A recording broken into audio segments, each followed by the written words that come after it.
Salam sejahtera dan selamat petang. Anda bersama saya Cynthia Eng dalam Malaysia Memilih Pasca PRU ke-15 dan pada jam ini saya bersama rakan tugas. Saya Hafiz Marzuki dan pada jam ini kita akan meneruskan perbincangan tentang perkara-perkara pokok menjelang pemilihan Perdana Menteri ke-10. Yang seperti mana kita tahu ya, hari ini dah masuk hari keempat semenjak kita membuang undi pada Sabtu lepas dan di mana update terkini ialah masih tiada gabungan yang sedia ada yang dapat membentuk kerajaan dan juga kami akan membawakan segala perkembangan terkini. Banyak juga yang berlaku sepanjang hari ini, pertemuan-pertemuan antara pemimpin gabungan dan salah satu update yang paling mustahak lah kiranya ialah pada pagi tadi di mana Sri Paduka Baginda yang di-Pertuan Agong Al-Sultan Abdullah Riayatuddin Al-Mustafa Billah Shah bertitah perkenan menganjurkan satu perbincangan khas Raja-Raja Melayu di Istana Negara esok. Dan ia merupakan proses susulan daripada sesi menghadap wakil-wakil Barisan Nasional dan gabungan Parti Sarawak pada pagi ini. Dan ia juga lanjutan daripada sesi menghadap ketua-ketua gabungan Pakatan Harapan dan Perikatan Nasional pada hari Selasa. Dan menurut kenyataan Datuk Pengelola Bijaya Diraja Istana, Datuk Seri Ahmad Fadil Syamsuddin memaklumkan bahawa perbincangan khas Raja-Raja Melayu ini bertujuan untuk Sri Paduka Baginda mendapatkan pandangan Raja-Raja Melayu bagi Baginda membuat keputusan demi kepentingan dan kesejahteraan negara dan rakyat. Dan menurutnya, proses ini selaras dengan kehendak Perlembagaan Persekutuan bagi membolehkan Sri Paduka Baginda melantik seorang ahli Dewan Rakyat yang pada hemat Baginda mungkin mendapat kepercayaan majoriti ahli Dewan Rakyat sebagai Perdana Menteri.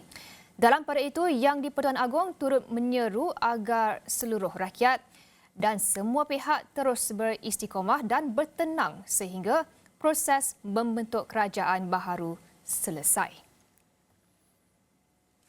Dan itu antara perkembangan dari Istana Negara dan juga antara lain satu lagi perkembangan yang berlaku pagi tadi ialah pertemuan antara wakil-wakil BN dan juga wakil GPS di mana Yang di-Pertuan Agong bertitah agar gabungan Parti Sarawak GPS mempertimbangkan pembentukan kerajaan perpaduan Unity Government bagi memudahkan pembentukan kerajaan baharu selepas PRU ke-15. Dan Ketua Whip GPS Datuk Seri Fadilah Yusof berkata titah Baginda itu adalah berdasarkan keadaan semasa dengan tiada seorang pun memperolehi majoriti mudah untuk menjadi Perdana Menteri.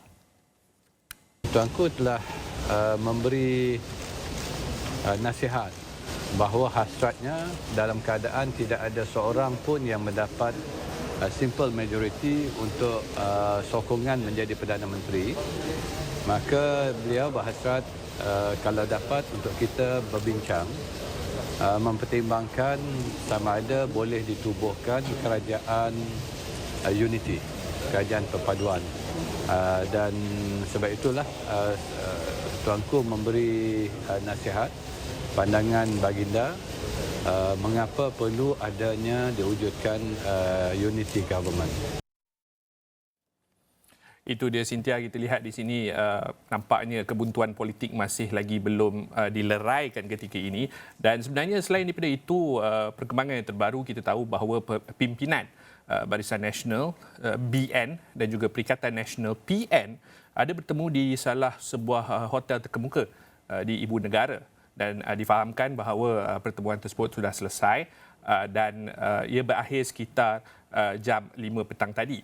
Dan kami di Astro Awani akan membawakan perkembangan dari semasa ke semasa. Namun untuk jam ini bersama kita di studio untuk membincangkan perkara lanjut ataupun perkara-perkara lain yang penting menjelang pemilihan Perdana Menteri adalah saudara Syahril Sabaruddin, Fellow Kanan Bait Al-Amanah dan juga saudara Khairul Arifin Muhammad Munir, Pengurus Kanan Penyelidikan untuk Institut Darul Ehsan. Terima kasih kerana sudi bersama kami pada jam ini. Kita tahu perkara sekarang ini bergerak dengan begitu pantas sekali.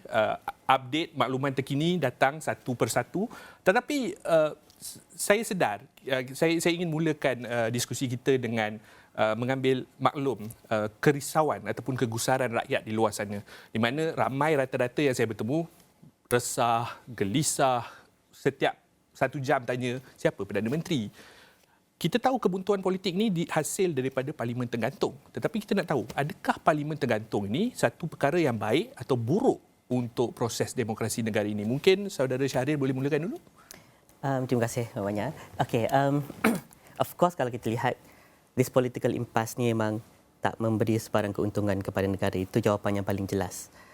Cuma dia stress test beberapa institusi. Dia stress test kita punya institusi kerajaan, dia stress test kita punya political system, dia stress test kita punya keutuhan institusi diraja. Tetapi also dia stress test dua perkara yang kita baru luluskan undi 18 dan juga kita punya anti-hopping law. So semua perkara yang terjadi pasal impas tu diperhebatkan dengan adanya dua structural reform yang kita jalankan sebelum ini. Kita tak sangka dengan penglibatan undi 18 en masse ramai keluar mengundi dan kemudian disebabkan this political activation seterusnya menyebabkan berlakunya this political numbers yang masih lagi tak certain. Keduanya, tak boleh nak melompat parti. Walhalnya sebenarnya kalau ikutkan proses lompat parti ini adalah sebahagian daripada demokrasi Malaysia. Sebenarnya demokrasi mana pun itu normal dekat setengah kawasan, tetapi kita nak pastikan mandat itu terpelihara dengan baik, maka kita buat anti-hopping law. Ya, ia tak foolproof because kalau parti melompat dari satu coalition ke coalition lain masih lagi boleh. So dia taklah foolproof sangat. Cuma kalau apa yang sedang berlaku sekarang. Apa yang berlaku sekarang lah. So the problem is this. That kalau katakan proses ini berterusan, kerisauan saya, parti-parti politik mula menjerit. The magic number adalah 30. Yang mana kemudian dia hanya berusaha untuk menangkan solidly hanya 30 hingga 50 kerusi sahaja, which Indian hanya memanfaatkan segolongan kecil Malaysia, bukannya golongan besar. Dan ini sangat berbahaya pasal dengan penglibatan undi 18 dan juga AVR, AVR ni jarang disebut sangat. AVR ni sebenarnya dia lebih menyeluruh lagi, dia sampai ke umur 60 tahun. Cuma the reason kenapa orang tak mendaftar pada sebelum AVR ni adalah kerana mungkin tak faham pun proses pendaftaran, tak tahu dekat mana. Tak tahu pun kena daftar. Biasanya AVR ni parti politik yang gerakkan. UMNO dia akan cari mana-mana pengundi, kadang-kadang dia just ambil nombor IC sesetengah orang ni dengan dia punya anak beranak semua dia daftarkan. Dan dia consider this is our vote bank. Pada masa sama ada juga parti-parti politik yang lain macam DAP, dia buat proses yang sama. Some of them a bit more organic lah. Tetapi itu bukanlah proses yang biasa orang buat. Pasal pilihan raya 5 tahun sekali macam tu. So between that 5 years tu tak ada political activation. Bila dah boleh terlibat, ramai yang senang nak pergi keluar mengundi. So bila dah senang nak keluar mengundi, so the numbers yang kita lihat yang kali ni yang keluar melibatkan AVR. Walaupun sebenarnya mungkin orang sebelum ni kata AVR mungkin tak keluar. Nampaknya tidak. So bila ini berlaku, kita nampak smaller the number, kalau boleh solid sebenarnya boleh jadi kingmaker. Sebelum ni kingmaker dekat Sabah Sarawak sahaja. Now looks like kalau katakan dia fokus hanya dekat kawasan-kawasan super majority Melayu misalnya, itulah kingmaker nanti. Tak bolehlah Malaysia bergerak ke hadapan kalau hanya fokus diberi kepada satu golongan pengundi sahaja. So itu kerisauan saya kalau katakan benda ni berterusan berlaku. And it's more important because kalau ikutkan dari segi ekonomi, we are not doing very good. Dan investor confidence pun akan jadi risau. Kerisauan saya pada investor confidence adalah walaupun kita dah ada gerrymandering yang hebat, kita nombor 13 paling rendah dekat dunia. Kalau ikutkan 165 negara, kita nombor 140 lebih. Terendah ya dari segi kita punya malapportionment. Tapi dengan itu pun belum ada lagi satu solid block dekat Malaysia. Dan itu antara perkara yang kita nak bincangkan. Tapi saya nak memetik dua perkara penting yang saudara Syahril nyatakan tadi, bahawa peratusan keluar mengundi melibatkan mereka yang undi 18 tu tinggi. Jadi dalam perkara tersebut adalah perkara yang baik untuk proses demokrasi Malaysia. Tapi pada masa yang sama, saudara Syahril menyatakan bahawa sekarang keputusannya ataupun considerationnya involve like that 30 people dalam satu kelompok tersebut, dan ini bagi rakyat yang melihat perkara ini, kata mereka mandat mengundi dah keluar undi, mandat dah diberikan, tetapi kenapa keputusan tersebut kini berkisar kepada kelompok yang begitu kecil sahaja? Apa yang mesej yang kita boleh sampaikan kepada rakyat pada ketika ini? Okey, saya fikir kalau dari segi pilihan raya ni, kita harus lihat dua perkara yang berlaku dalam pilihan raya. Pertama, proses pengundian berlaku, kita dah ada keputusan. Itu bermaksud adalah suara rakyat. What the people want, apa yang rakyat nak. Sebelum pilihan raya, parti-parti menawarkan manifestonya. Kemudian mereka menawarkan pelbagai perkara dari segi kempen. Dan apabila kita bercakap tentang suara rakyat, apa yang terjemahan yang berlaku pada 19 hari bulan itu? Pertama, 73.65% turun mengundi. Ini jumlahnya besar, lebih besar daripada yang lepas. Lebih tinggi daripada jangkaan. 15 juta. 15 juta yang turun mengundi. Yang tak turun mengundi dalam dalam cerapan kami 5 juta, 26.3% yang tak turun mengundi. Baik, yang turun mengundi ni 15 juta ni 73.5% ini lebih tinggi yang turun mengundi dalam PL14 yang lepas adalah 10 juta. Kan tinggi. Ini saya setuju dengan Saudara Syarif, kesan daripada undi 18 dan automatic registration. Okey, apa yang berlaku pada 19 hari bulan? 19 hari bulan kita dapati ada rakyat telah memilih 2 blok besar. Ya. Satu Pakatan Harapan, satu lagi adalah Perikatan Perikatan Nasional. Ada sedikit maknanya tanda di situ penolakan rakyat kepada Barisan Nasional yang cukup tinggi sehingga kali ini hanya 30 kerusi. Tapi sekarang ini nak jadi kingmaker lah dalam konfigurasi ini. Itu yang pertama. Yang keduanya saya fikir yang harus kita ketahui ialah selepas kita melihat suara rakyat itu kita bergerak kepada konfigurasi politik iaitu penubuhan kerajaan. Jadi bagaimana penubuhan kerajaan ini hendak dilaksanakan? Satu, ianya dilaksanakan based on power struggle lah yang telah sedang dibuat oleh parti-parti politik ini. Namun demikian, dalam konsep power struggle tersebut, parti politik harus menyedari bahawa sebelum dalam membuat power struggle, dia harus melihat apa yang rakyat hendak pada 19 hari bulan itu. Yang akhirnya terjelma Perikatan Harapan dan Perikatan Nasional. Yang ironinya, dua-dua ini adalah dulu gabungan pembangkang yang pernah tercipta dalam Barisan Alternatif, pernah tercipta dalam Pakatan Rakyat yang menolak Barisan Nasional. Akhirnya Barisan Nasional yang mereka perjuangkan itu tertolak dan mereka ada 2 blok tapi tak boleh nak. Kalau ikut climate politik 1999 dah kerajaan Mana inilah dia satu-satu manifestasi yang pernah mereka dua kuasa besar ini bincang. Dan bagi saya kadang-kadang bila sebut soal isu-isu tak boleh bersama antara satu parti tabu kerana mereka pernah bersama antara satu sama lain. Jadi di situ saya nak kaitkan dengan konfigurasi politik yang harus disebut sebagai dinamika politik parti-parti berstrategi ini harus mengambil kira ini. Kerana dalam survey kami, bila kami buat di peringkat Institut Darul Ihsan, kita jalankan survey sebelum pilihan raya. Ada 3 perkara utama demand ataupun concern masyarakat rakyat ketika itu. Pertama ialah soal ekonomi. Itu memang perlu jadi prioriti. Kedua, kestabilan politik. So very clear. Kestabilan politik adalah perkara kedua dalam 2,400 responden yang kita buat, hampir melibatkan seluruh daerah mengundi di Semenanjung Malaysia.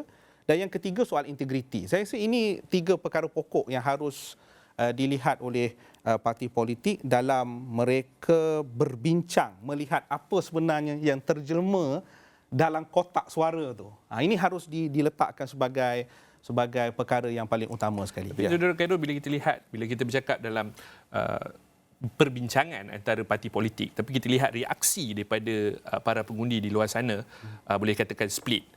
Ramai yang menyatakan, mengapa parti A bercakap dengan parti B, mengapa parti C bercakap dengan parti B dan sebagainya. Dan mereka melihat ini seakan-akan satu lagi Sheraton move. Namun kita lihat kalau dalam realiti politiknya, keadaan ini merupakan pasca pilihan raya, memang parti-parti politik perlu berbincang antara satu sama lain untuk membentuk kerajaan. Tapi kita lihat mesej itu tidak sampai kepada rakyat kerana ramai yang dikatakan bising, melahirkan kegusaran. Macam mana Saudara Syahrir melihat apa yang parti politik boleh buat untuk menyampaikan mesej kepada rakyat dan pengundi mereka di luar sana bahawa apa yang mereka buat ini disebabkan oleh keadaan politik semasa? Saya rasa rakyat kena faham yang sebenarnya institusi kerajaan kita ni bukan hanya tertakluk kepada eksekutif, bukan hanya dalam kalangan ahli politik sahaja, but kita ada juga institusi diraja dan ada banyak lagi jalan keluar daripada kitanya political impasse yang kita hadapi sekarang. All this horse trading ni antara setiap satu parti politik, perbincangan yang tengah berlaku antara Pakatan Harapan dengan Barisan Nasional, Perikatan Nasional dengan Barisan Nasional terutamanya dengan GPS, GRS dan sebagainya. Semuanya sebahagian daripada proses demokrasi yang sebenarnya sihat dan subur, which we have to allow the process to happen. Kemudiannya rasional dan juga paradigma yang diletakkan dalam proses pembentukan kerajaan pada akhirnya nanti semuanya kena dijelaskan nanti sendiri oleh parti politik kepada penyokong-penyokong dan kepada rakyat. At least supaya rakyat dapat faham inilah bentuk pentadbiran kerajaan sekarang. Yang nampak sekarang ni BN dekat tengah-tengah kerana kalau ikutkan ini saya bercakap di luar bubble. Di luar bubble orang melihat from the outside looking in. Barisan Nasional dinampak lebih sentris sikit berbanding dengan dua ekstrim. Pakatan Harapan nampak agak liberal, kemudian Perikatan Nasional sebabkan didokong dan diperkuatkan mostly by Jentera PAS nampak lebih tradisional, lebih konservatif. So yang tengah-tengah ni the center but center right tu nampak macam lebih kurang Barisan Nasional boleh fit in that narrative. Kegusaran penyokong-penyokong Pakatan Harapan adalah ideologi yang dibawa oleh PAS terutamanya akan menyerap masuk ke dalam ni, dan kegusaran yang dilahirkan oleh penyokong Perikatan Nasional adalah ideologi daripada the left, daripada liberalism akan menyerap masuk. So itu adalah ni. So nampak the biggest the gap boleh diisi oleh Barisan Nasional. Dan ini juga kita lihat dari kawasan-kawasan yang dimenangi di kawasan pantai timur dengan pantai utara yang sangat tradisional tu dimenangi banyak oleh Perikatan Nasional. Kawasan pantai barat dimenangi banyak oleh Pakatan Harapan. Yang tengah-tengah hanya ada kelompok tertentu yang Barisan Nasional punya kerusi. Membayangkan betapa polarizednya Malaysia ni. So bila polarized macam ni, berbahaya sebenarnya untuk fabric society kita kalau tak ada jalan ke hadapan. Tetapi pasal itulah kita ada institusi diraja yang boleh nanti masuk dalam beritahu, okay, this is how we're going to move forward. Kita still bagi peluang kepada parti politik berbincang, ambil masa sedikit tapi jangan terlalu lama. At least you have to come up with the decision siapa yang nak sokong. Bentuk kerajaan, sama ada kerajaan gabungan ke, kerajaan minoriti ke, atau kerajaan campuran. Gabungan unity. Perpaduan. Sebenarnya soalan tersebut kan kita juga ada bertanyakan kepada penonton kita di Astro Awal ni. Kita ada membuat tinjauan poll kalau kita boleh naikkan keputusan polling tersebut, di mana kita tanyakan jika anda Perdana Menteri, apa bentuk kerajaan pilihan anda? Dan sejak pagi tadi kebanyakan daripada mereka memilih kerajaan perpaduan, unity government, diikuti dengan kerajaan campuran, dan yang akhir sekali ialah kerajaan minoriti. Dan mengambil daripada keputusan ini dan juga mesej yang kami dapati yang dari Istana Negara terutamanya, mesej tersebut ialah unity government, kerajaan perpaduan yang juga diangkat oleh Datuk Seri Fadilah Yusof tadi selepas pertemuan menghadap Yang di-Pertuan Agong.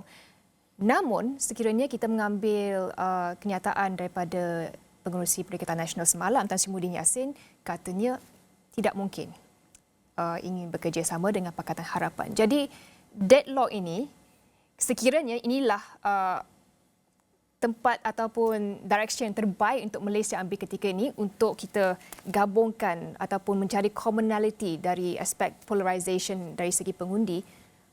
Apa seterusnya kalau tiada satu persetujuan? Saya melihat polemik yang berlaku ini harus diselesaikan satu punca isu, iaitu pelantikan Perdana Menteri.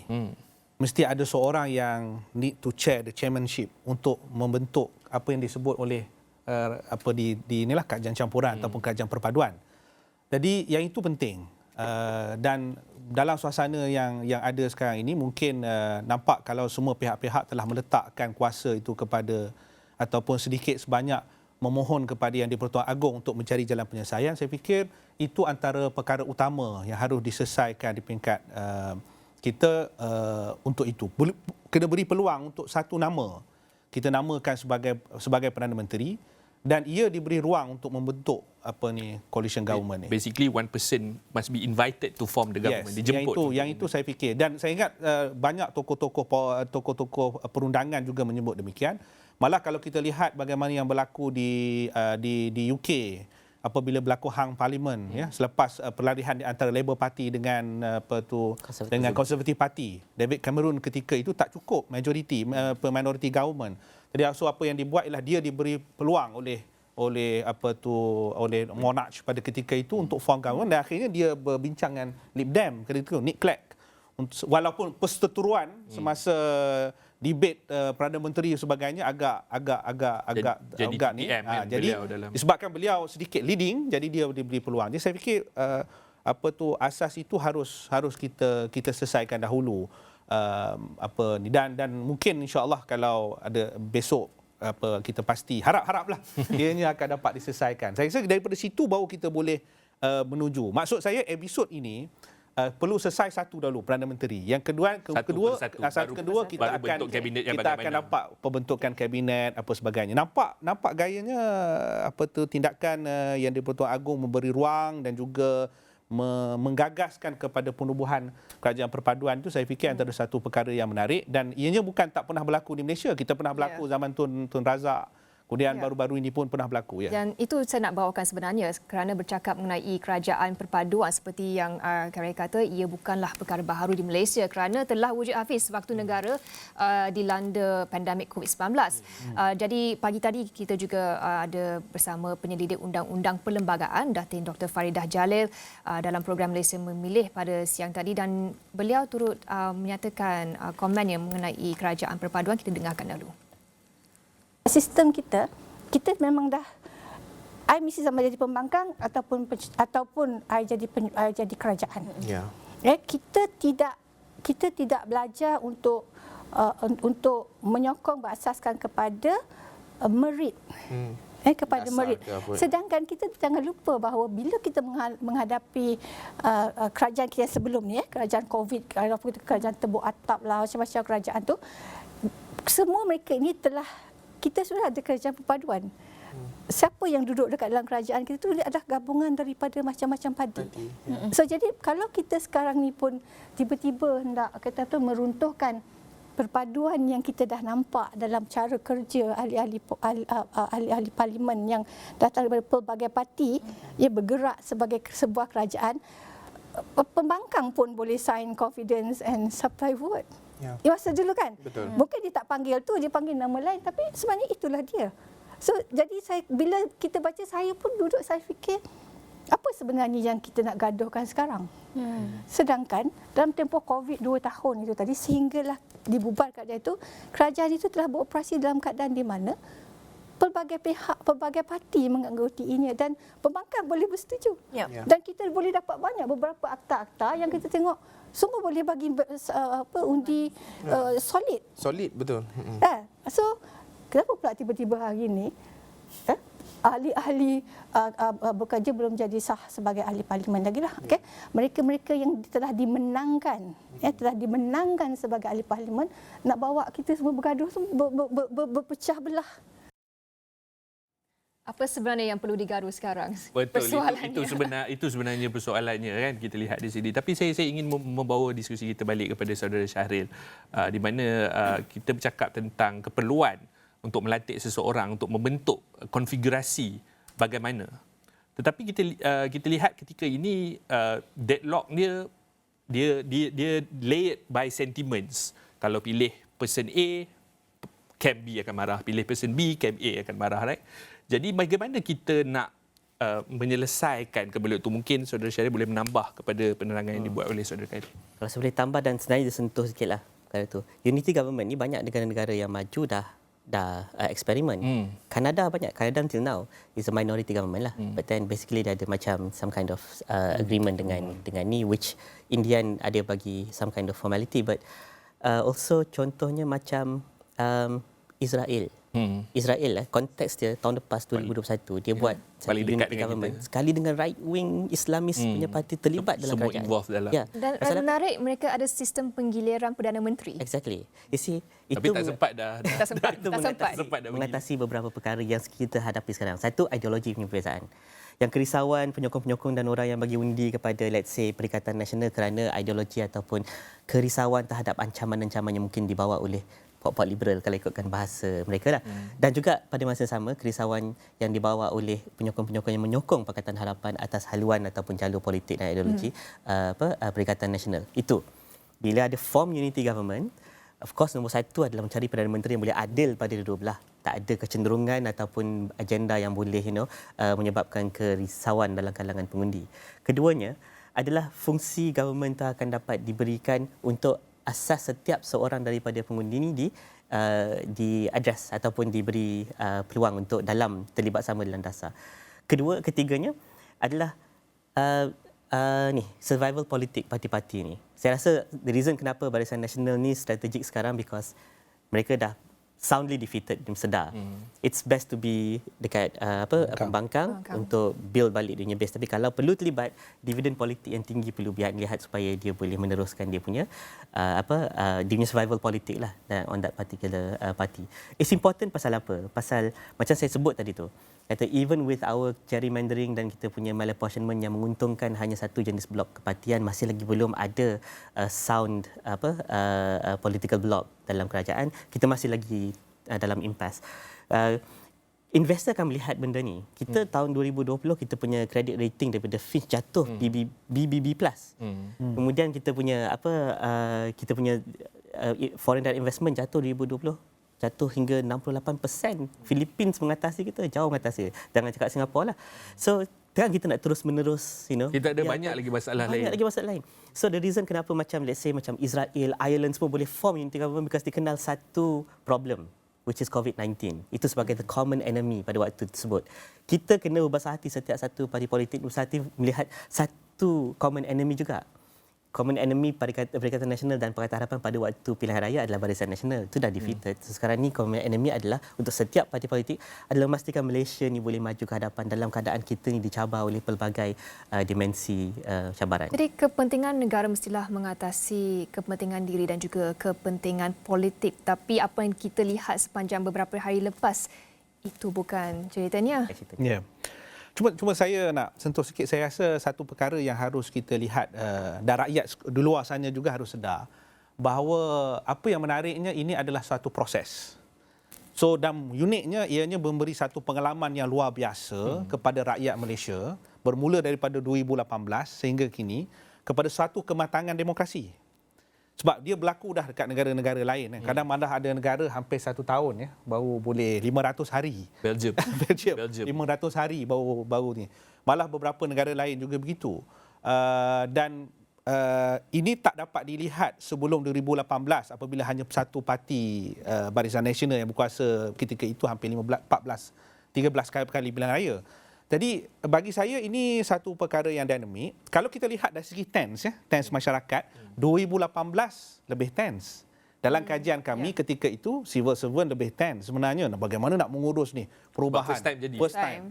Kemudian berlaku proses peralihan parlimen. So bila kita tanya dalam beberapa siri pertanyaan kita dengan civil servant, kita we can cope. Kita ni nampak rakyat. Cuma dia jadi satu perkara yang orang tertunggu-tunggulah. What is orang anxious. Walaupun sudah kali ketiga, kalau ikutkan kali pertama 2018, lepas tu pada 2020 Februari kita juga ada perubahan kerajaan. Nah, ini kali ketiga hang parlimen juga pertama kali buat Malaysia. Namun demikian, saya fikir hang parlimen itu walaupun sedikit hang parlimen, tetapi kita tidaklah dia ada unjuran-unjuran tertentu. Contohnya PH lebih ke hadapan, PN itu next. So ada ruang untuk berbincang sebagainya. Dia tidak terlalu sekata kan. Jadi itu satu perkara yang menjadi tanda aras. Cuma sedikit yang saya nak sebut tadi dari segi sentimen masyarakat menunggu ni.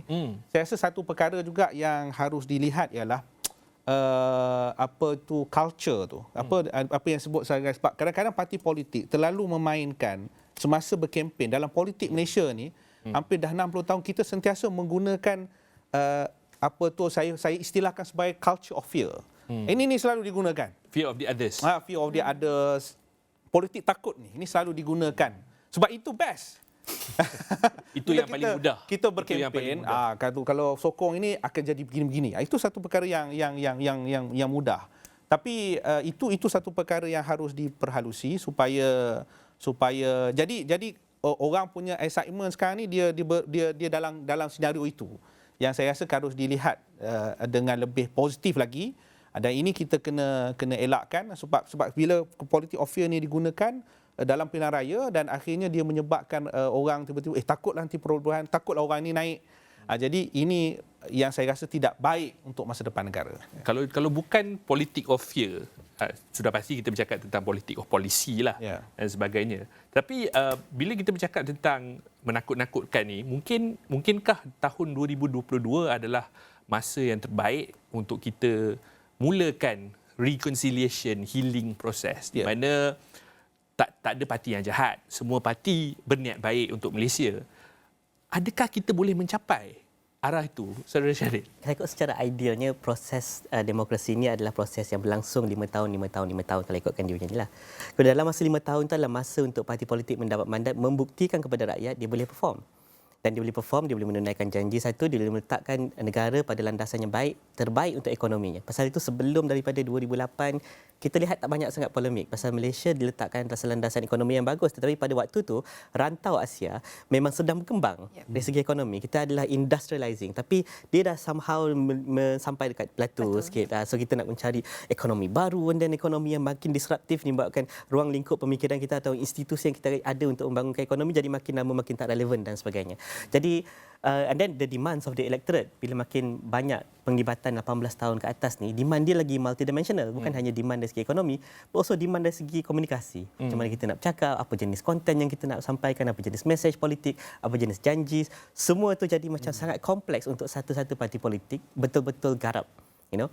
So it's important moving forward nanti semua ni bukan hanya rekonsiliasi dari segi ini, but also rekonfigurasi daripada segi apa jenis dasar, apa jenis program yang patut diberikan kepada rakyat. Yang the good thing about unity government adalah setiap parti politik boleh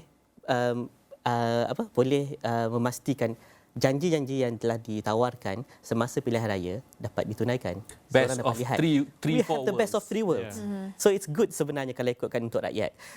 Dengan syarat mengenepikan perbezaan ideologi. Kalau buka TikTok, it's very toxic dekat dalam tu sekarang ni. So people are driven by benda tu mengenepikan polisi. Walhalnya ada banyak perkara yang Barisan Nasional bagi bagus, yang Perikatan Nasional bagi bagus, yang Pakatan Harapan pun bagi bagus sebenarnya kalau ikutkan. So kalau boleh, and then the onus is actually untuk parti politik tu menyampaikan kepada dia punya penyokong. Pasal bukan hanya politics of fear, politics of anger juga digunakan sebenarnya pada waktu tu. So dua-dua momentum perasaan ni, just imagine pergi ke ceramah ke atau tengok dekat TikTok. You are driven by fear and you're driven by anger tau. So that thing dia masih lagi susah nak calm down. You're heightened up the emotion kan. Betul. There is no way untuk politik dasar mengatasi kedua-dua emosi ni. Tak ada. You talk about dasar ni lagi bagus, pada masa sama orang lain tengah marah dengan angry. So it's difficult. So right now kalau boleh setiap parti politik, yang bagusnya lagi bagus adalah kalau katakan macam kita lihat sekarang berlaku dekat Twitter. The paradox adalah pengundi-pengundi dan penyokong Pakatan Harapan tengah cuba cleans up image Barisan Nasional supaya dia dapat tarik Barisan Nasional, justify basically kenapa perlunya ada hubungan antara Barisan Nasional dan juga Pakatan Harapan. That is one thing. Itu yang menarik tu kan. Itu menarik. So the cleansing of that berlaku dalam kalangan the biggest spokesperson which is the people. Yang mengundi. So advocate tu kena mainkan peranan, bukan flaring up the emotion lagi. So it's important. This is not just the onus is only on the political elites, but kita, the whole of society, untuk nak terangkan balik. We have to move forward. Apa bentuk kerajaan tu, kita kena move forward. Dalam kita mengangkat tema reconciliation, kalau kita lihat dari kita ambil Datuk Seri Anwar Ibrahim memandangkan Pakatan Harapan memiliki blok terbesar 82 kerusi. Apa yang perlu dilakukan oleh Datuk Seri Anwar untuk meyakinkan pemain politik yang lain yang ada wakil di parlimen untuk bersama beliau, kerana saya lihat deadlock dia adalah di sana buat ketika ini, perbezaan ideologi dan tidak dapat duduk semeja untuk berbincang what's the best for Malaysia next. Ya, saya fikir dalam hal ini yang nampak dua figure lah yang premiership tu, Datuk Seri Anwar Ibrahim dan juga Tan Sri Muhyiddin Yassin, itu yang ditonjolkan. Datuk Seri Anwar mungkin mendapat sedikit kelebihan kerana dari segi kerusi dan juga undi popular, dia lebih ke hadapan dan bezanya dalam 1 juta rakyat Malaysia lah. About BN PH dalam 37.8, PN dalam 30%. Itu dia punya konfigurasi. Jadi saya fikir nampak dia masih tenang. Masih tenang. Sentiasa tenang. Jadi saya fikir ada kewajaran dan juga move sedang dibuat. Saya fikir ruang sedang dibuat oleh parti politik untuk negotiate. Cuma saya fikir yang sedang diperhalusi sekarang apa tawarannya. Berapa jumlah menterinya, berapa jumlah komposisi, bagaimana. Dan itu saya ingat itu yang sedang dipertimbangkan. perkara yang detail-detail itu saya fikir haruslah kita tekankan, dan parti politik juga harus sedar ianya boleh dicapai melalui CSA tu perjanjian dengan supply agreement tu. Jadi CSA ni satu perkara yang baik untuk negara kita, khususnya untuk rakyat. Dan seperti yang saya sebut daripada awal tadi, ini perkara baru sebab sebagai contohnya tidak pernah berlaku dalam sejarah Malaysia BN bersama dengan DAP, tetapi telah berlaku di Perak, malah telah berlaku sebelum itu lagi. Jadi kadang-kadang jauh di bawah sana agak tabu, dan saya setuju dengan Saudara Syaril tadi, ada cleansing, orang ni cover kan, itu satu perkara yang menarik lah saya fikir untuk kita promote kepada pilihan raya yang lebih matang. Itu sebabnya dalam perbincangan di WhatsApp kan, saya selalu sebutkan bahawa kita jangan berpolitik itu terlalu keras sehingga kita menolak putus kawan, marah sampai kita tak rasional dan menggunakan imej-imej yang bersifat perkauman dan sebagainya benci, sedangkan kita harus faham bahawa kesemuanya duduk di dalam satu negara bernama Malaysia, dan kita harus pacu negara ini, bukan orang lain. Rakyat Malaysia yang harus memacu negara ini, dan terbukti bahawa ada dua blok utama yang harus duduk semeja, dan juga kita harus realistik bahawa kita perlukan satu komposisi kerajaan yang merangkumi Melayu, Cina dan juga India. Ini kelompok yang terbesar yang ada. Borneo. Ya, dan juga Borneo. Sebelum terlupa. Jadi ini komposisi yang harus ada. Dia tak boleh, bagi saya takut begini takut rakyat terperangkap dengan suatu metafor ataupun suatu suasana yang dia rasa benda itu real, iaitu bila berlaku Sheraton Move. Bila berlaku Sheraton Move, berlaku satu kerajaan yang dibina dengan satu metafor yang tidak reflect kepada Malaysia, dan itu. Dia metafor dia apa? Contoh metafor yang ada, contohnya kerajaan Melayu Islam, kerajaan Melayu sahaja. Ini satu metafor yang saya fikir harus difikir kembali. Dia bukan represent perlembagaan kita, bukan represent masyarakat Malaysia, malah yang juga tidak represent kepada Islam itu sendiri. Kerana Islam itu meraihkan dan memberi ruang dan peluang kepada mereka yang telah yang sepatutnya mewakili satu golongan itu. Dan perkara-perkara asas itu saya kira selesai. Perlembagaan suju siapa Perdana Menteri mesti Melayu, soal hak-hak, soal perkara-perkara asas itu telah selesai. Tapi masih lagi berputar dalam media sosial, seolah-olah ini cerita sebelum merdeka lagi dah dibawa ke dalam media sosial. Dan yang saya bimbangnya ialah pengundi muda. Kita ada pengundi muda yang range 18-20%, 18-20, yang ini yang kebanyakannya mengundi berdasarkan sentimen. Ada dua faktor yang mengikat mereka. Satu keluarga, satu lagi kawan, dan apa yang mereka dapat. Dan banyak mereka mengundi sebab apa yang dia hujani dengan algoritma, ini Saudara Syaril mungkin lebih pakar, algoritma media sosial, contohnya TikTok, dia tengok benda tu saja. Kalau kita ingat kembali ke 2018, ianya sempat disekat apabila pilihan raya India pada ketika itu menggunakan algoritma yang sama, tapi Facebook dah buat cleaning. Itu sebab pada 2018 dia tak sebenarnya, tapi TikTok belum lagi. Jadi ini saya rasa satu perkara dan yang algoritma itu turut menyebabkan satu echo chamber dan anda mendengar sahaja pandangan dari satu sudut. Exactly. Dan kita lihat di sini Saudara Khairul ada bangkitkan tentang negotiation, dan sudah pasti langkah Sheraton sedikit sebanyak memberi persepsi buruk kepada negotiation, rundingan antara parti politik. Jadi adakah tiba masa untuk kita publicize rundingan? Adakah masa untuk parti politik berkata, okey, saya berniat untuk parti A bekerjasama dengan parti B, ini terma dia, supaya jelas dan kepada semua, baik penyokong, baik pengundi dan sebagainya. Adakah kita perlu bergerak ke arah tu seperti di Jerman, ataupun adakah idea itu masih tak tercapai lagi di sini? Saudara Khairul. Dia soal apa yang berlaku ni adalah soal yang parti politik sebut sebagai strategi. Jadi strategi takkan kami nak cerita dengan orang. jadi mereka sedang berstrategi sekarang ini. Strategi itu dalam lingkungan apa yang kita sebut sebagai rundingan. Jadi mereka diberi ruang lah sekarang ni. Yang Tuan Agong membagi ruang, saya percaya rakyat membagi ruang untuk buat rundingan. Cuma dalam rundingan itu haruslah mereka ambil kira apa yang rakyat paparkan dalam kotak suara pada 19 hari bulan yang itu. Jadi ia harus reflect kepada keputusan rakyat itu, ya. Jadi itu yang saya fikir ini harus diambil kira oleh parti-parti politik apabila mereka membuat ni. Jadi sekarang kalau lihat dekat dalam Twitter, social media, ialah masing-masing membina persepsi lah. Sebab mereka menjaga dua perkara sebenarnya. Satu, dia jaga persepsi rakyat. Satu lagi, dia jaga penyokong dia. Yeah. Sebab penyokong ni tak hilang ramai, penyokong. 20%. Sebab penyokong ni penting untuk pemilihan parti. Oh. Jadi masing-masing Dah jauh ke depan. Jadi setiap itu sebabnya kalau tengok tiba-tiba tokoh ni keluar dalam social media apa sebagainya, itu semua adalah orang panggil strategi untuk future politik. So dalam politik dilihat begitu, dia tidak stagnan. Ya. Okay, dalam pada itu menyatakan bahawa kita lihat wakil-wakil pemimpin keluar masuk hotel ni, hotel itu.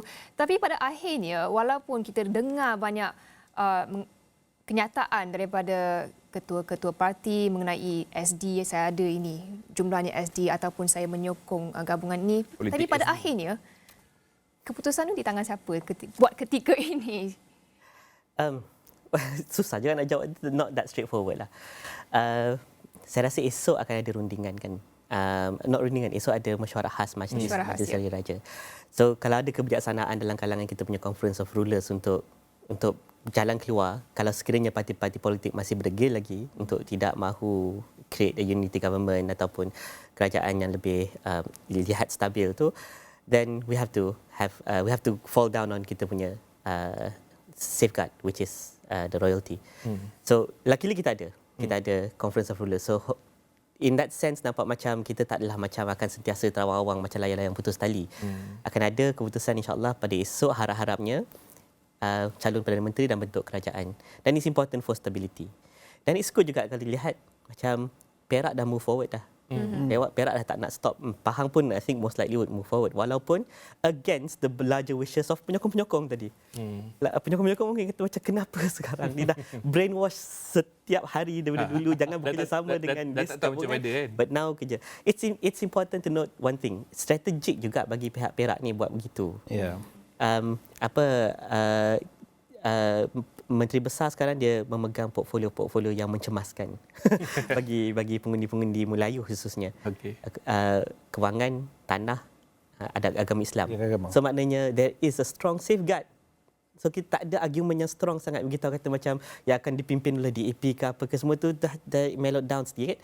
And we can then look forward. At least Perak dah tunjukkan teladan tu untuk negara kita move forward kan. Dan harapnya walaupun mungkin benda tu diterjemahkan, kalau tak terjemahkan pun tak kisahlah. I mean whatever happens kemudian kita kena lihat formulasi benda tu untuk parti Barisan Nasional lah khususnya pada masa akan datang, pilihan raya akan datang. Pasal dengan penglibatan Undi 18 dan juga AVR, kita punya bentuk demografi setiap parlimen berubah-ubah. Sebelum ni kita ada kerusi banyak super majoriti Melayu, majoriti Melayu, mix majoriti Cina dan mungkin ada setengah-setengahnya super majoriti Cina. Ini tak mengambil kira Sabah dan Sarawak. Tapi yang mix tu kecil, tak sebesar yang Melayu punya majoriti, tak sebesar yang kecil lah yang Chinese majority. But dengan penglibatan Undi 18, sebenarnya mix punya grupnya dah makin besar tau. Bila besar, maknanya yang kerusi-kerusi majoriti Melayu dan juga super majoriti Melayu makin kompetitif. Pasal bukan hanya Barisan Nasional bertanding di situ, PAS bersatu, parti komponen Barisan Nasional pun bertanding juga di setengah-setengah kerusi itu kuotanya. DAP juga. Yes, that's right. DAP pun ada juga serta. So, bila benda terjadi polemiknya fokus hanya pada beberapa kerusi itu, keadilannya tak pada kerusi lain. Satu, keduanya, survivability Barisan Nasional secara strategik moving forward makin lama makin terancam. So untuk dari segi strategi Barisan Nasional Perak dengan this kind of arrangement bagus untuk parti tersebut. Tetapi untuk the wisdom of the party leaders dekat peringkat nasional itu saya tak boleh nak persoalkan lah. Mungkin ada perkara yang mungkin ada manfaatnya kemudian pada dengan usaha sama dengan parti-parti yang lain di peringkat nasional. Tetapi it's interesting to see macam mana corak gabungan yang berbeza di state dan juga federal nanti akan diterjemahkan nanti pada pilihan raya akan datang. Dan juga nanti pada pilihan tahun depan ni beberapa DUN yang akan bubar ni, kemudian ada state election yang akan datang. Kita punya political lethargy start 2020 dia takkan habis. Pasal 2023 ada 2024 mungkin ada lagi. Kan kita ada Sarawak, kemudian kita Sabah, kemudian Melaka, Johor, Sarawak.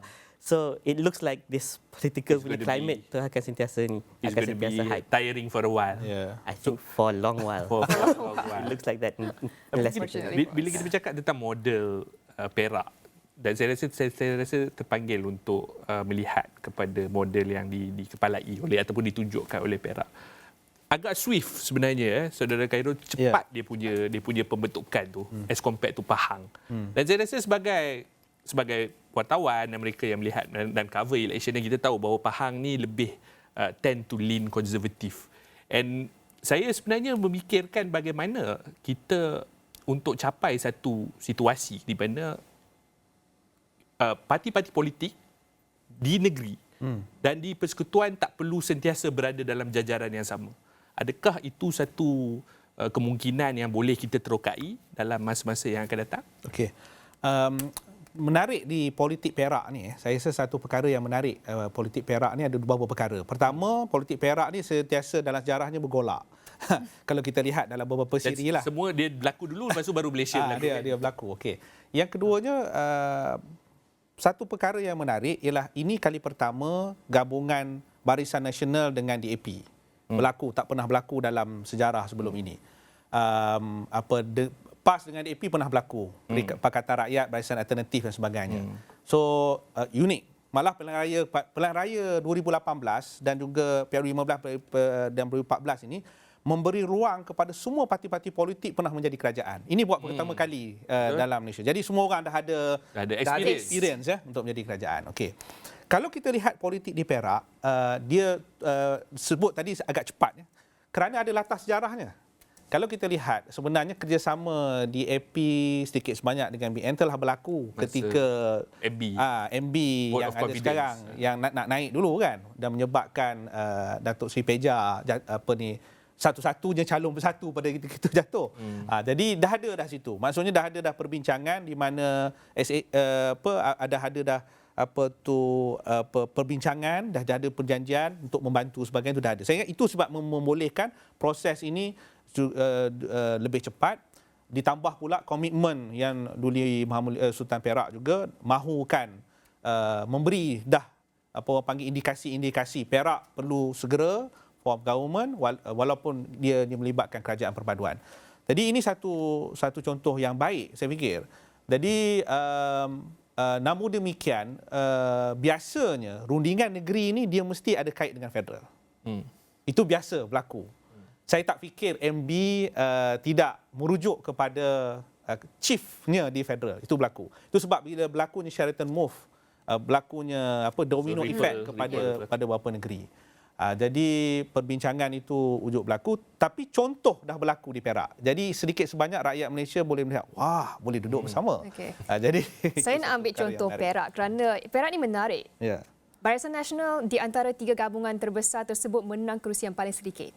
PN menang kerusi terbesar diikuti Pakatan Harapan. Ya, betul. Dan kalau kita lihat di federal, dalam kita berbincang mengenai cari konsensus coming to the center, Barisan Nasional dilihat paling center sekarang. Jadi saya nak utarakan kemungkinan mungkin kita tahu sekarang Datuk Seri Anwar Ibrahim, Pakatan Harapan, Tan Sri Muhyiddin Yassin ialah calon PM untuk Perikatan Nasional. Adakah ruang untuk orang lain buat ketika ini?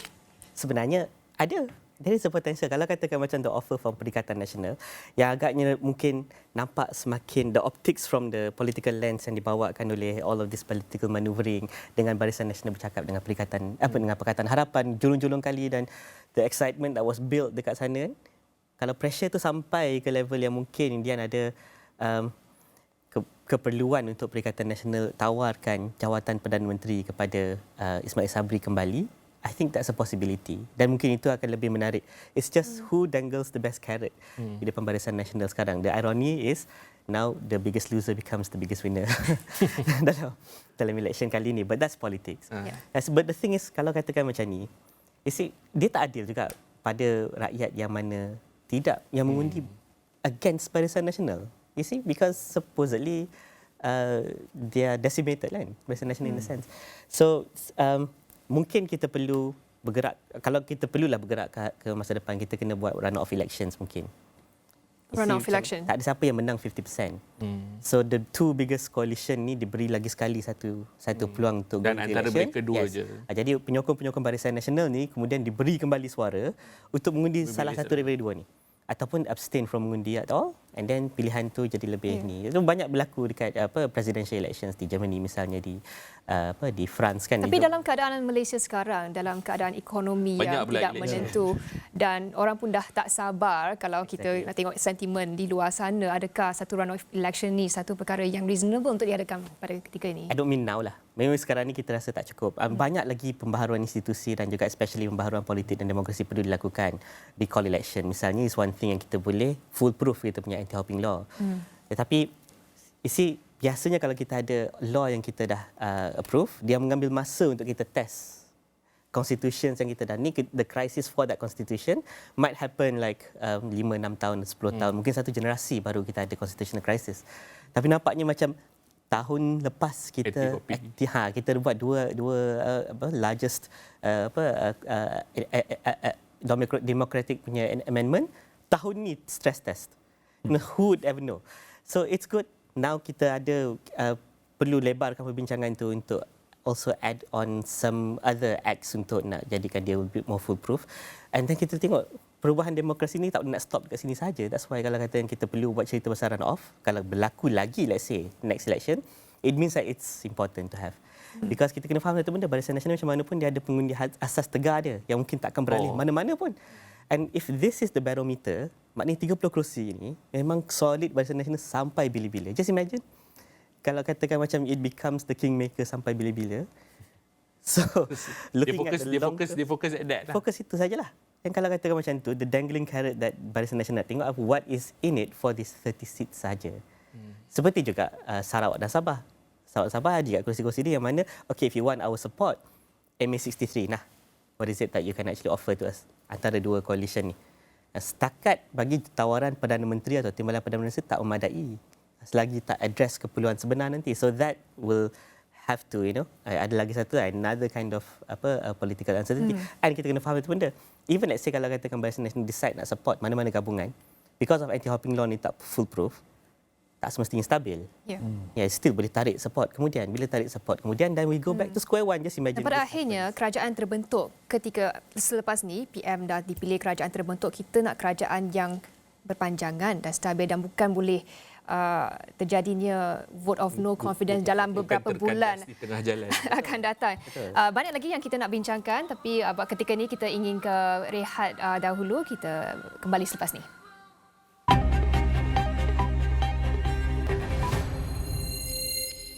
Bertemu kembali dalam Malaysia Memilih. Persoalan siapakah Perdana Menteri ke-10 masih belum terjawab, Hafiz. Tapi apa yang pasti ialah pembentukan kerajaan yang stabil amat diperlukan untuk meningkatkan antaranya keyakinan pelabur dan negara untuk bergerak ke hadapan. Bagi penganalisis politik Dr. Muhammad Syamsuddin Abdul Aziz, kematangan berpolitik adalah kunci bagi memastikan kelangsungan kerajaan kekal terpelihara. Kematangan berpolitik untuk dua pihak. Pertama, ahli politik. Kedua, masyarakat. Kita telah membuat keputusannya sedang diproses, maka kita tunggulah jawapannya. Maka kalau kita nak tanya macam mana resepi lah, kita kata nak mengekalkan kerajaan yang akan ada ni dalam tempoh stabil, saya kira adalah untuk yang menang, jalankan tanggungjawab yang dengan superb baiknya. Tapi kepada yang kalah pula, jangan cuba membuat provokasi. Betul Haris kata tadi, kita dah ada pengalaman lah. Sebab yang saya risaukan adalah dalam keadaan begini, A tiba-tiba berkawan dengan C, B berkawan dengan A dan sebagainya, maka masyarakat ni dah jadi caca marba. Masyarakat lah. Tapi padahal dia caca marba dalam WhatsApp je, kat kedai kopi orang minum relax je, semua orang steady. Tapi keadaan ini, saya kira begini. Apa yang perlu dibuat oleh kerajaan pada hari ini, lepas sahaja ni dia terus meletakkan roadmap-nya. apa yang kita akan pergi pada 2023, 2024 kata nak Bajet. itu paling utama. Bajet tak lulus lagi ni. Tak bajet tak kena lulus bentang balik ni. Kena bentang bila nak kena kena bentang lulus. balik, kita faham bahawa itu sebenarnya adalah satu ruang juga tu. Ruang untuk undi tak percaya ke apa ke. Memang akan ada lah tu yang nakai ni. Tapi kita harap berjiwa besarlah. Kerana ini negara kita, ni rumah kita semua, kita kena jaga. Maka utamanya kematangan politik dalam kalangan ahli politik, dalam kalangan masyarakat. Itu dia Sinta, kematangan dalam berpolitik bukan saja dalam kalangan politician tapi juga masyarakat. Itu perkara yang penting. Dan sebelum kita meneruskan perbincangan kita menjelang pemilihan Perdana Menteri Malaysia ke-10, kita lihat ketika ini Ashraf Awani ada di Menara Dato' On WTC KL. Dia naikkan visual tersebut. Dan kita tahu malam ini ada mesyuarat Majlis Tertinggi UMNO dan saya rasa agak paling banyak parti UMNO bermesyuarat pada minggu ini sahaja. Kita akan membawakan perkembangan tugas Umar Bati dan juga Fahmi berada di sana bagi memberikan liputan komprehensif. Dan kita akan teruskan perbincangan kita di studio. Saudara Khairul, bila kita bercakap tentang kematangan berpolitik dan sebagainya, ini di fasa pembentukan kerajaan. Tetapi saya terpanggil untuk bukan bercakap tentang kemungkinan tetapi melihat sedikit ke depan apabila kerajaan baru ini terbentuk. Bagaimanakah agenda legislatif kerajaan yang baru ini akan direncanakan? Kerana kita lihat even pada pembentukan kerajaan sudah berada di tahap deadlock. Bagaimana bentuk agenda legislatif yang kita boleh agak ataupun rencanakan untuk kerajaan yang bakal masuk ini? Baik, kerajaan yang bakal akan masuk ni mereka perlu selesai dulu urusan eksekutif lah, pembentukan kabinet apa sebagainya dan juga polisi-polisi yang nak dibawa. Dan kalau benar seperti mana hasrat Duli Mahamudin Tuanku untuk kerajaan perpaduan dan semua parti politik bersetuju kepada ke arah itu, maka refleksi pertamanya adalah pembentukan kabinet yang bersifat menyeluruh lah. Kemudian yang keduanya polisi. Polisi ini saya fikir telah ada apa orang panggil dasarnya. Sebab tiap-tiap parti dah ada manifesto.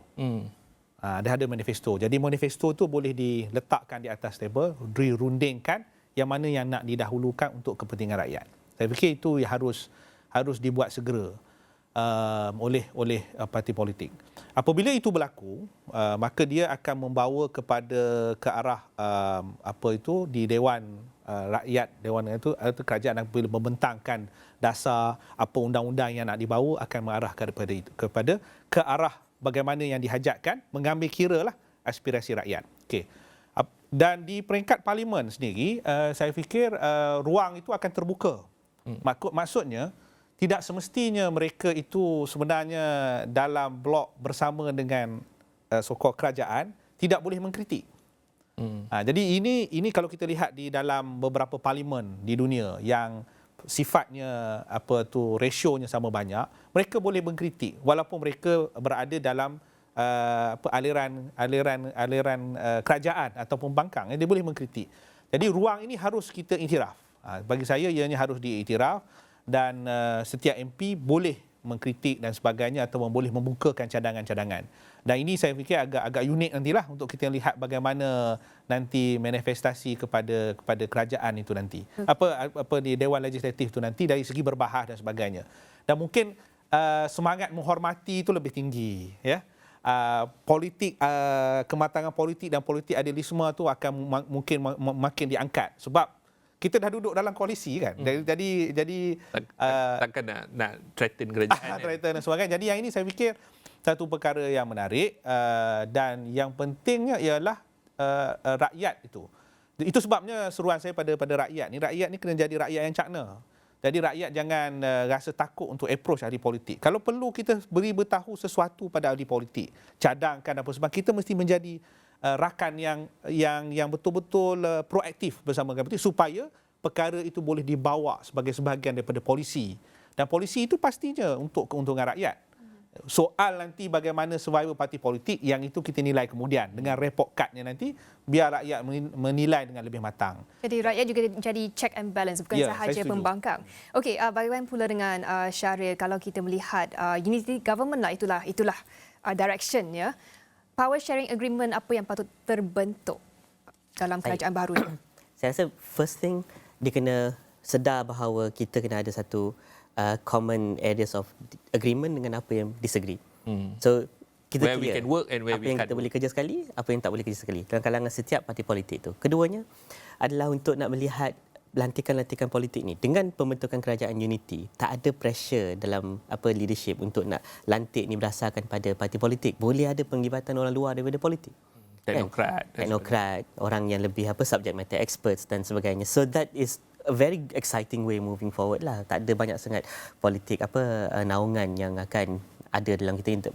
Size kabinet boleh jadi more rational. Kemudian kita punya agency boleh bertindak dengan lebih profesional dan sebagainya. So that's one thing that dengan adanya unity government tu, dia akan lebih ni.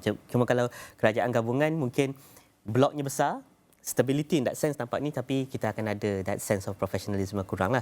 And it's important because apa tahu, tadi saya ada side berkenaan dengan Fitch punya rating dan sebagainya. Tapi saya tak sebut tu dia punya pretext.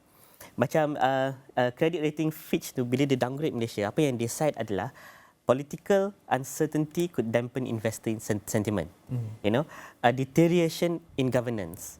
Kemudian apa lagi yang dia cite adalah the worst heightened uncertainty in political punya condition. That's one thing yang memang UNCTAD pun cite as menyebabkan investor confidence tu makin lama makin kurang. Dan kalau kita lihat Johor dengan mandat yang cukup besar, 40 kerusi daripada 56 kerusi, dia menyebabkan dalam masa 100 hari dia boleh attract 60 billion investment. Lebih kurang separuh daripada Malaysia punya overall investment tu. So we know that stability is important. It's just that sama ada benda ni translated into the minds of orang yang Indian akan maneuver kita punya politics untuk nak bentuk kerajaan lah. Kalau katakan macam kita berbesar hati dan kita faham that the way forward is to really have stability, then mungkin benda itu akan menyebabkan mereka lebih berjaya. Tapi saudara saya bila kita bercakap tentang stability, dan saya terpanggil untuk mengambil contoh di Australia. Di mana kita tahu pada satu ketika selama beberapa period dalam tahun-tahun sentiasa bertukar Perdana Menteri dan sebagainya, sampai to the point yang pertukaran Perdana Menteri itu dianggap stabil bagi mereka. Stabil di sini juga melibatkan disiplin dalam kalangan parti politik. Bagaimana untuk parti politik ketika yang ada sekarang ni untuk make a difference ataupun mengadakan perbezaan antara disiplin dalam berpolitik di parlimen dan juga mengikut kehendak parti to the letter? Bagaimana kita nak? Saya rasa itu masalah ke. Memang the problem is this. Ahli politik ni dia bukan hanya memikirkan politik untuk mendapatkan kerusi dan kemudian membentuk kerajaan. But also macam yang tadi Encik Haidar beritahu, also pemilihan. So dia jadi macam apa yang dia dapat nanti, manfaat dia adalah also untuk pastikan dia akan sentiasa disokong oleh dalam kerangka leadership parti sendiri untuk keterusan dia sebagai ketua yang mungkin akan Indian tercalon sebagai ahli pilihan raya. This system dekat mana-mana political party pun nampaknya sama.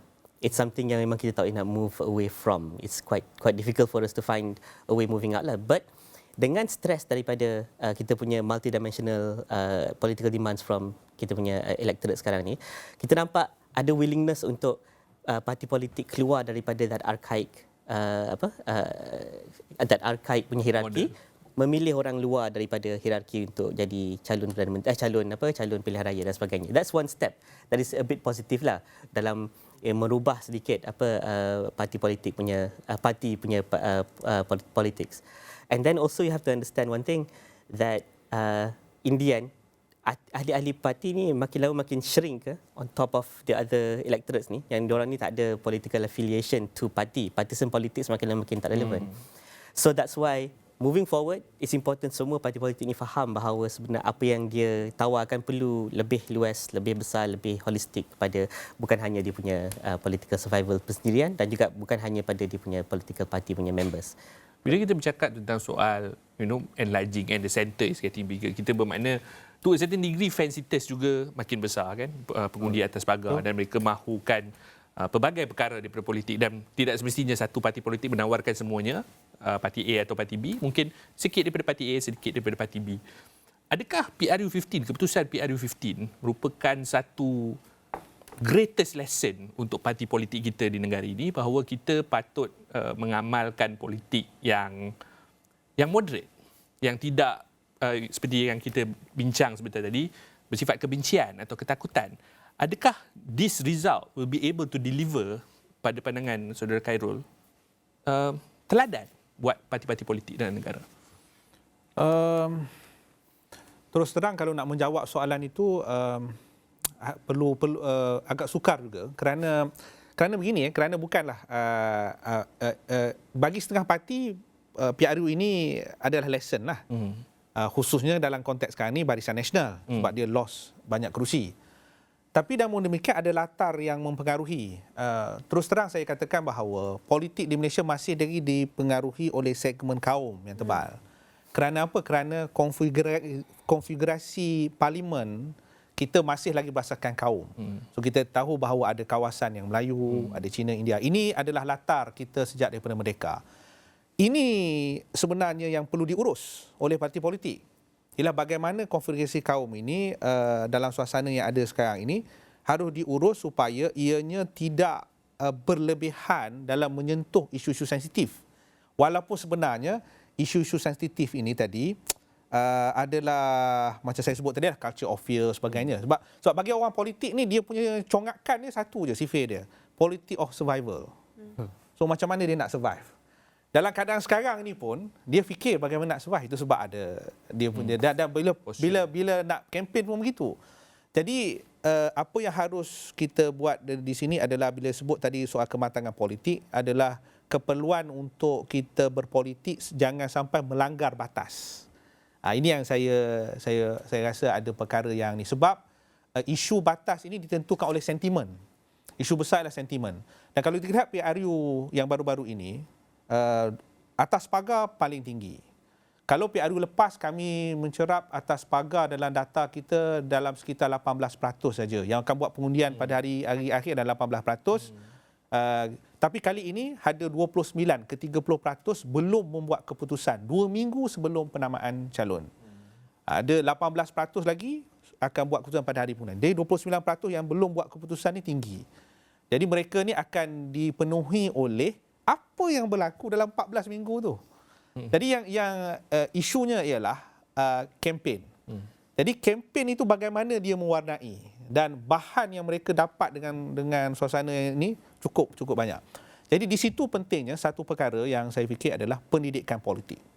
Malaysia masih lagi ke belakang dari segi pendidikan politik. In fact, rukun negara kita pun masih hanya di buku sekolah saja. Kita tak macam di Indonesia, kita dah, kalau bincang Pancasila tu dia dah bincang daripada sekolah rendah lagi. Jadi pendidikan politik saya fikir amat penting, sebab ianya kurang ditekankan.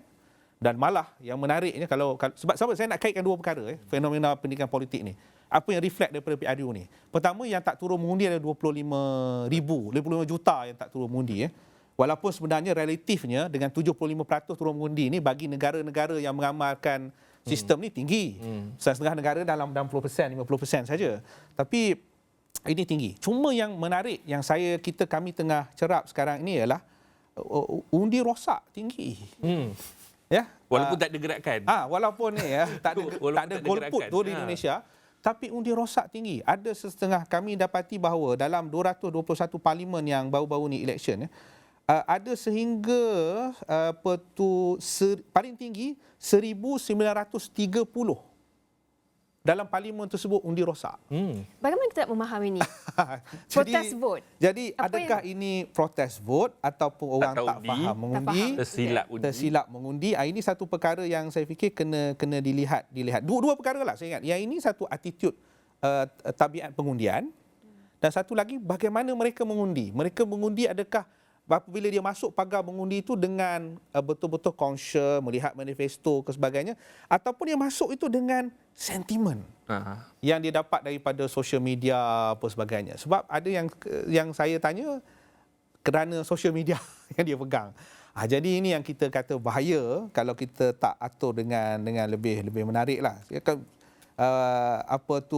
Undi rosak dalam 20 kawasan parlimen. 20 kawasan parlimen yang undi rosaknya lebih daripada 1,500. Ini satu perbahasan yang saya rasa menariklah nak dibincangkan dengan kerjasama SPR dari segi pendidikan politik masa depan untuk negara ni. Memang benar pendidikan politik. Kalau saya boleh tambah sikit. Saya rasa also ramai yang muda-muda keluar mengundi just because of fear of missing out.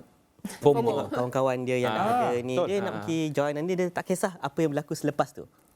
Diundi. So, janji undi lah. Dan dilihat influencer-influencer dekat social media yang mana pakai baju tertentu. Kan?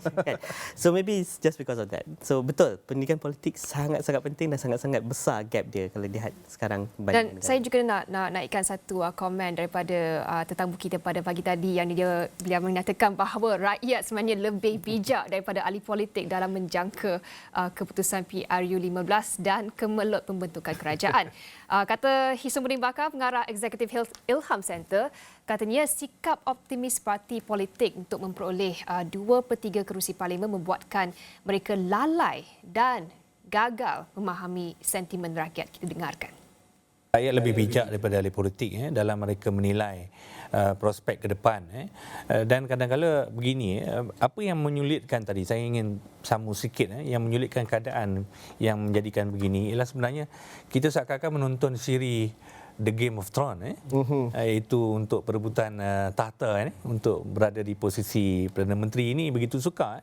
Sedangkan rakyat telah mengunjurkan bahawa apabila diadakan pilihan raya ketika musim monsun, kemungkinan mereka ini dibebankan, tambahan pula bagi pengundi muda, mereka dibebankan dengan tanggungjawab pertama kali sebagai pengundi, dan mereka ini diasak ke dalam pemikiran mereka dengan pelbagai maklumat yang masuk melalui TikTok, Instagram, YouTube dan sebagainya. Dan parti-parti politik ini mengambil naratif keras untuk memenangi undi. Yang paling utama sebab tu dia datang sikap optimis tadi, Prof. Sikap optimis bahawa mereka mampu memperoleh 2/3. Itu orang politik. Itu orang politik. Sedangkan di temu bual di bawah ini mereka menjangkakan bahawa tidak akan ada 2/3, malahan akan sukar untuk membentuk kerajaan. So, maksudnya situasi sekarang dah difahami oleh rakyat sebelum pilihan raya? Ya, sudah difahami rakyat ketika ditemu bual sebelum bubar dan ketika pembubaran berlaku, rakyat sudah mengunjurkan perkara itu. Tetapi macam tadilah orang politik dia akan mengekalkan naratif mereka untuk mendapatkan sokongan rakyat terbanyak. Jadi diterjemahkan dalam bentuk undi. Itu di Sintia, berdasarkan quote sebentar tadi kita lihat rakyat sebenarnya makin sedar, makin mempunyai ilmu tentang politik dan sebagainya. Dan saya ingin mengkaitkan dengan apa yang saudara Khairul cakap tentang pendidikan politik. Pada pandangan Syahril, apakah resepi to an informed voter? Of course kita ada pendidikan politik, tetapi ia perlu bermula pada satu tahap yang lain. Tetapi pada hari ini, any average person out there, bagaimana mereka nak jadi an informed voter? Rasa benda tu kena dibudayakan dalam kita punya pendidikan. Rukun negara macam apa yang saudara Khairul beritahu, betul, hanya dekat belakang buku teks je dan dibaca setiap kali perhimpunan. Tapi kalau kita tanya balik yang dah lepas belajar ni, rukun negara tu, ada yang confuse kepercayaan kepada Tuhan, kepercayaan kepada Nabi.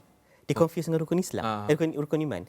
So it means that benda tu tak dibudayakan. Betul macam apa yang saudara Khairul jawab beritahu dekat Indonesia lain. Dekat Indonesia, kesatuan Indonesia dalam dia punya Pancasila ada terjemahan dan manifesti dalam diri dia sendiri. Dia tahu dan dia faham, bagi dia kesatuan Indonesia maksud dia apa. Kita tak, keluaran perlembagaan pun mungkin tak ada orang ada dia punya own dimensi dan manifestasi sendiri. But it's a tough call lah untuk kita nak buat, because benda ni bukan hanya perlukan revamp besar-besaran daripada segi pedagogi dan juga pembudayaan, but also dia kena bebas daripada influence politik. Pasal kita tahu sejarah all of this pengajian yang membabitkan anything yang berkisar kepada politik, so akan ada interference politik punya interference in a way. So It's a tough call, but it's very important, pendidikan politik. Kemudian yang kedua, kita kena also question beberapa perkara bila mengundi. Setiap parti politik ada satu perkataan yang center pada dia punya tagline, stabil. Tapi sepanjang masa election, tak cakap pasal stability. Dia cakap pasal anger, fear mongering yang tak ada kena-mengena dengan stability, dan also character assassination. So there has to be a way atau mekanism, which I don't have the answer sekarang ni untuk cakap, but to move away from benda tu sepanjang masa kempen, dan benda tu kena berlaku even lepas daripada election hari pertama ni.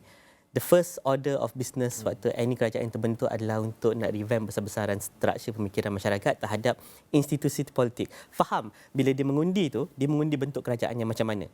Dia kena faham ideologi parti politik, benda tu resonate tak dengan value dia. Kemudian dia kena also faham ideologi politik parti yang lain. So that's why ada certain political party ada buat kelas-kelas politik ni, cuma tak di mainstream kan. Dia bukan sesuatu yang ni, bukan nampak macam still dimiliki oleh certain political party dan sebagainya. So kalau ada institusi yang bebas daripada political party, diberi ruang untuk mainstreamkan pendidikan politik ni supaya setiap orang faham, then that one is the step, at least one small step in many other steps untuk kita nak dapat better political attainment. Itu untuk kita nak educate rakyat. Tapi pada peringkat politik juga, kalau kita lihat dalam kerajaan terbaru yang mungkin akan terbentuk ini adalah kerajaan dengan pertembungan ideologi. Yes. Betul? Dan bagaimana kita nak halang daripada kita nak gunakan sentimen yang tak baik, sentimen negatif, kerana kita pernah nampak perkara ini berlaku dan dari sekarang hinggalah ke PRU ke hadapan nanti, apakah yang sepatutnya perlu ada supaya kita boleh fokus terhadap policy making, pembentukan dasar yang baik, tetapi kita kurangkan sikit naratif yang tidak baik, yang negatif? Saya tertarik tadi nak menjawab soalan tu. Saya tertarik dengan kenyataan Saudara Isom daripada Ilham Center menyebut tadi soal tense tadi kan. Saya rasa formula kita nak bergerak ke arah itu, apa yang berlaku ialah 14 hari kempen dia tension sebab orang mengejar 2/3 ni tadi. Jadi macam-macam lah style kempen ni sebab ada yang baru dapat calon. Saya rasa solusi yang perlu dibuat ialah tetapkan tarikh PRU. Banyak negara-negara di UK, di Indonesia tetapkan tarikh PRU. Bila tarikh PRU itu apa maksud dia? Maksudnya ialah tempoh kempen itu lebih lama. Jadi katakan PRU ditetapkan pada 31 Mei 2023. Setiap 5 tahun. Jadi katakan itu ditetapkan, maka dengan itu parti politik dah nampak dah, okey, dia dah akan ujo bagaimana nak berkempen. Dan saya rasa kalau kita dapat tetapkan sedemikian, proses kempen itu lebih lama seperti mana yang berlaku di Indonesia apa sebagainya. Dan Indonesia pun dah tak buat dah banyak pilihan raya, dia buat satu dah sekarang ni. Jadi ini lebih baik sebab parti politik lebih bersedia. Yang ditawarkan bukan hate ataupun anger, dia terpaksa tawarkan polisi sebab rakyat boleh melihat dengan panjang, menilai satu persatu dan mereka akan lebih objektif dan lebih baik. Dalam sejarah pilihan raya Malaysia, kita pernah kempen 30 hari. Tapi saya rasa mungkin untuk penamaan calon sehingga tu boleh 14 hari untuk sedikit hit. Tetapi bila kita tetapkan tarikh pilihan raya, maka parti-parti politik tak berlakulah snap election. Kita boleh berkempen. Maksud saya, tense itu boleh dikurangkan dengan kita berkempen dengan lebih lama. Juga tak berlaku baru time nak pilihan raya baru nak buat kerja. Tak. Jadi ada wakil rakyat yang datang tu bila 14 hari baru kita nampak kan. Jadi yang ini saya rasa yang harus tu, jadi kita boleh wujudkan wave PRU itu lebih awal. Tapi dalam sudut menetapkan tarikh, tapi dia melibatkan Perdana Menteri, a big sacrifice on the part of the Perdana Menteri because the power of the incumbency is to hide ataupun to rahsiakan bila pilihan raya because you can call it at any particular time. Yang itulah kita perlu elakkan sebab dia membazir wang kerajaan. Kita tak boleh merancang daripada awal. Kemudian bayangkan bila dah mula-mula nak buat pilihan raya, saya dapati bahawa tiba-tiba je orang ni kena hantar cepat claim apa sebagainya, kena hantar apa semua. So at least kalian dah tahu dah. Pejabat kerajaan kena serang apa sebagainya kan. Kami macam mana dia jadi satu perkara yang heboh. Tapi cuba kalau kita tetapkan, okey, kita tahu dah, okey, kita boleh atur SPR akan lebih efektif. Kita boleh kenal pasti kawasan-kawasan yang bermasalah. Electoral role pun kita boleh settle awal, orang pun boleh semak dan malah macam di Indonesia, malah SPR di Malaysia dia buat dia hantar slip untuk beberapa PRK dia cuba buat, tapi saya rasa PRU ni mungkin tak sempat. dihantar slip untuk ke rumah, tiba-tiba kita dapat WhatsApp ke. Jadi ini saya rasa lebih baik untuk demokrasi, dan dia tidak tense, malah ada tempoh besar pada wakil rakyat untuk negosiasi dan berbincang. Mana tahu dia tengok unjuran dah dekat nak 2 bulan sebelum berakhir, nampak tak boleh jadi ni. So mereka dah mula ada coalition. Jadi saya rasa itu lebih sihat daripada mereka nak berkolasi dalam 14 hari ni, dan ketika itulah dia nak bekerja-kerja nak dapat 2/3. It's terlalu tension, saya rasa. Bagaimana Saudara Syahril? Saya rasa satu, it's good kalau kita boleh tetapkan. Cuma dalam keadaan sekarang ni yang mana ada state yang call elections bersendirian, maknanya kita kena buat, kalau objektif je untuk memastikan tak ada politicking dalam masa pentadbiran, dan kena seragamkan semualah, termasuk sekali state. So that's ideal. Tapi lagi satu yang perlu kita tambah adalah recall election. Recall election is important supaya kita boleh check kita punya representative. Kalau cukup dia basically some kind of referendum untuk nak bagi tahu kata we are unhappy with either dia punya direction, ataupun sama ada dia decide as a coalition, as a party nak berubah coalition, then that can actually help memastikan bahawa dia punya perkiraan politik tu kurang. This is the decision. Electorate check dia setiap masa sampai ke waktu election. Kalau katakan diseragamkanlah. Dan lagilah terurus dan lagilah berfokus dari segi pentadbiran. If that's my opinion lah. Okay. Itulah antara wish list rakyat. Tapi pada ketika ini realitinya ialah kita masih tidak mengetahui siapakah Perdana Menteri baharu kita, dan diharapkan mungkin esok kita akan mendengar sendiri daripada ada mesyuarat majlis-majlis diraja. Mungkin selepas itu kita mungkin dapat lebih kepastian ke arah clarity ya. Dan setakat ini sahaja masa kita ada untuk Malaysia Memilih jam ini, tapi kita akan teruskan diskusi ini juga selepas 7.45 buletin 7.45. Kita nak ucapkan terima kasih kepada saudara Syahril dan juga saudara Khairul kerana bersama kami pada jam ini. Dan itu sahaja Hafiz, kita ada time. Jumpa lagi insya-Allah.